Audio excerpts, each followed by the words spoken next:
New details this morning as the son of Cleveland kidnapper Ariel Castro talks about his father, saying he hopes his dad's life and death can lead to changes. Well, Brandon, the president apparently expected the shutdown to last until at least today when he scheduled this event earlier this week. A judge in the Aurora Theater shooting case says the extreme indifference murder statute is constitutional. Her family just wants her back. 1-year-old Elena Steinfurth was last seen this weekend at her East Toledo home. But what we do know is that TPD detectives have been speaking with the family regularly. They are involved in this search. Again, this is a deadly semi-rollover, and if you can see, it is pretty far off the road. I would say probably about 50 feet. Denny's in Sylvania Township will officially open its doors to the community. The family-owned and operated restaurant will reward the first 100 customers through the door with a free original Grand Slam breakfast. Sounds good, doesn't it? If you remember an old Full House episode, Uncle Jesse skydives right before his wedding and gets stuck in a tree. Do you remember that? Anybody? I Full don't. House? I'm Ashley James. I'm Chris Vickers, in for Ryan Weekman, in for Jenna Lee on assignment this morning. You weren't our third choice.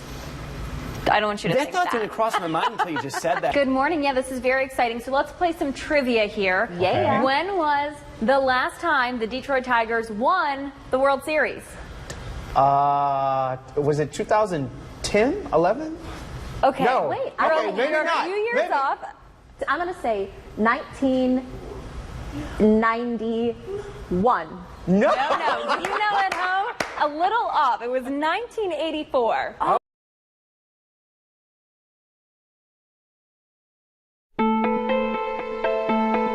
It can happen to anybody. We're watching the Kmart's close. We're watching the Andersons close. We're watching different area businesses still continue to feel the hits from this economy, and it does affect the folks that we serve here. We definitely see an influx.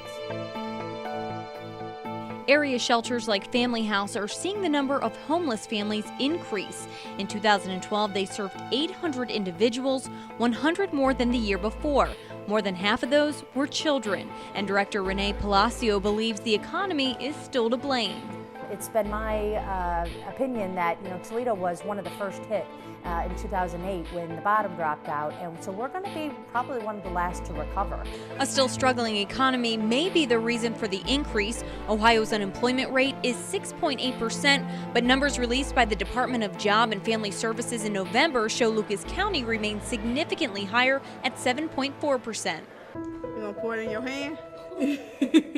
Thomas Harrison Jr. and his wife Ebony, along with their 4 children, have been at Family House for over a month and know far too well the difficulties the struggling economy has brought. We was worried about when we was gonna be able to pay our bill, if we was gonna have it on time, or was we gonna get eviction. Thomas was one of thousands who lost his job in the auto industry, and soon the bills started piling up. That's when he packed up his family and brought them here to Toledo, hoping for a better opportunity, and that's how they ended up here at Family House. You know, it hurts me as a father because I'm striving for so hard, but yet, it's them, and I want to see my kids ride their bike and, go in their own backyard. Thomas and his wife are not alone. According to the U.S. Department of Housing and Urban Development, homelessness is down 5.7% nationally since 2007, but up 24.1% here in Ohio. In fact, homeless numbers rose 7.3% from 2011 to 2012. The families we serve here at Family House they look like you and I. They're educated, they're skilled, they're intelligent, and most of all, the families that we serve here, they want the best for their kids, just like I want for my kids, just like any other parent wants for their kids. Regardless of their situation, Thomas and his family remain positive. Hopefully, praying with my faith, we'll have our own place. That's what we're trying to strive now, to buy a house. So, Lord willing, if something happened to me or him, our kids have something to fall back on. Everything could come in due time. We just have to wait and just pray and wait on our blessings. I'm Ashley James.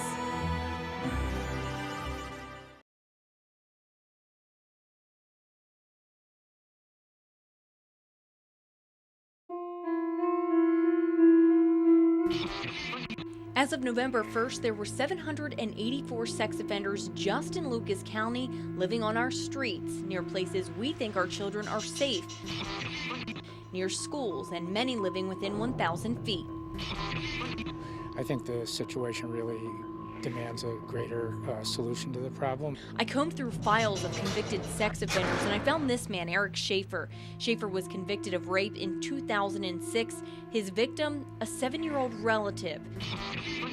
Schaefer lives in walking distance to a Toledo school. I pointed this out to the Lucas County Sheriff's Office, who confirms he is in violation. I want to show you just how close his home is to his school. Schaefer lives right back there on Charlestown Avenue, just feet away from DeVoe Junior High School. We tried speaking to Schaefer. No one was home. So if he is in violation, then why is he registered there? There's nothing criminally the sheriff's department can do when somebody lives too close to a school. It's a civil action the individual city has to take. I sat down with John Madigan, a senior attorney for the city of Toledo. He tells me it is the city of Toledo's responsibility to remove a sex offender in violation. But it was only after I went to the city that a new division had been assigned to handle it. As of last Tuesday, it will now be the responsibility of the Division of Code Enforcement under the Department of Inspection.